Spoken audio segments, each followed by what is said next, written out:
പ്രിയമുള്ളവരെ, നാം ഇന്ന് ഓർക്കുന്നത് കരുണയിലൂടെ ക്രിസ്തുവിൻ്റെ സ്നേഹം ലോകത്തിന് പകർന്നു നൽകിയ വിശുദ്ധ ജോൺ ബാപ്റ്റിസ്റ്റ് ഡി റോസി എന്ന വിശുദ്ധനെക്കുറിച്ചാണ്. 18-ാം നൂറ്റാണ്ടിൽ ഇറ്റലിയിലെ റോമിൽ ജീവിച്ചിരുന്ന ഒരു കത്തോലിക്ക വൈദികനായിരുന്നു വിശുദ്ധ ജോൺ ബാപ്റ്റിസ്റ്റ് ഡി റോസി. കഠിനമായ രോഗപീഠകൾക്കിടയിലും റോമിലെ ദരിദ്രർ, രോഗികൾ, കുടിയേറ്റക്കാർ, തടവുകാർ എന്നിവർക്കായി അദ്ദേഹം തൻ്റെ ജീവിതം പൂർണ്ണമായി സമർപ്പിച്ചു. പാപസങ്കീർത്തനക്കൂട്ടിൽ മണിക്കൂറുകളോളം ചെലവഴിച്ച് ആയിരക്കണക്കിന് ആളുകളെ ദൈവത്തോട് അടുപ്പിച്ച ഒരു പുണ്യജീവിതമായിരുന്നു അദ്ദേഹത്തിൻ്റേത്. AD 1698 ഫെബ്രുവരി 22-ന് ഇറ്റലിയിലെ ജനോവയ്ക്കടുത്തുള്ള വോൾഡാർഗിയോ എന്ന സ്ഥലത്താണ് ജോൺ ജനിച്ചത്.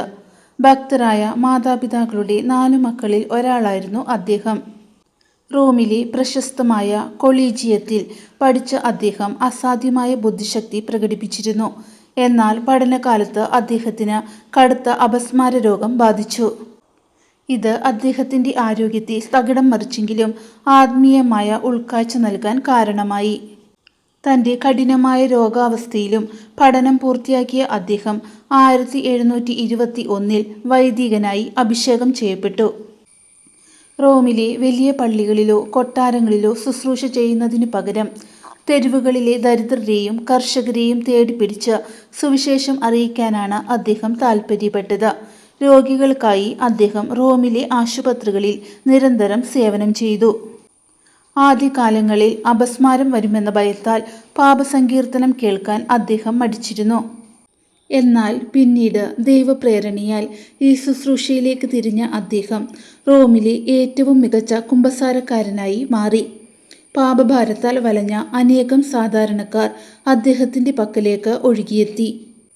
തനിക്ക് ലഭിച്ചിരുന്ന തുച്ഛമായ വരുമാനമെല്ലാം അദ്ദേഹം ദരിദ്രർക്കായി വീതിച്ചു നൽകി.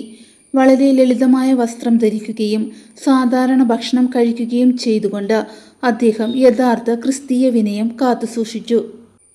രോഗികളെ സുഖപ്പെടുത്താനും ആളുകളുടെ ഹൃദയരഹസ്യങ്ങൾ തിരിച്ചറിയാനുമുള്ള അത്ഭുതവരം ദൈവം അദ്ദേഹത്തിന് നൽകിയിരുന്നു. അദ്ദേഹത്തിൻ്റെ പ്രാർത്ഥനയാൽ നിരവധി രോഗികൾക്ക് സൗഖ്യം ലഭിച്ചു. AD 1764 മെയ് 23-ന് റോമിൽ വെച്ച് അദ്ദേഹം ഹൃദയാഘാതത്തെ തുടർന്ന് അന്തരിച്ചു. തൻ്റെ മരണസമയത്ത് ശവസംസ്കാര ചടങ്ങുകൾക്ക് പോലും പണമില്ലാത്ത വിധം അദ്ദേഹം ദരിദ്രനായിരുന്നു. എന്നാൽ അദ്ദേഹത്തെ സ്നേഹിച്ച ജനങ്ങൾ ചേർന്ന് ആദരവോടെ അദ്ദേഹത്തിൻ്റെ സംസ്കാരം നടത്തി. 1881 ഡിസംബർ 8-ന് ലിയോ 13 മാർപ്പാപ്പ ഇദ്ദേഹത്തെ വിശുദ്ധനായി പ്രഖ്യാപിച്ചു. രൂപതാ വൈദികർ, രോഗപീഠകൾ അനുഭവിക്കുന്നവർ എന്നിവരുടെ ഒരു പ്രധാന മധ്യസ്ഥനായി ഇദ്ദേഹം വണങ്ങപ്പെടുന്നു.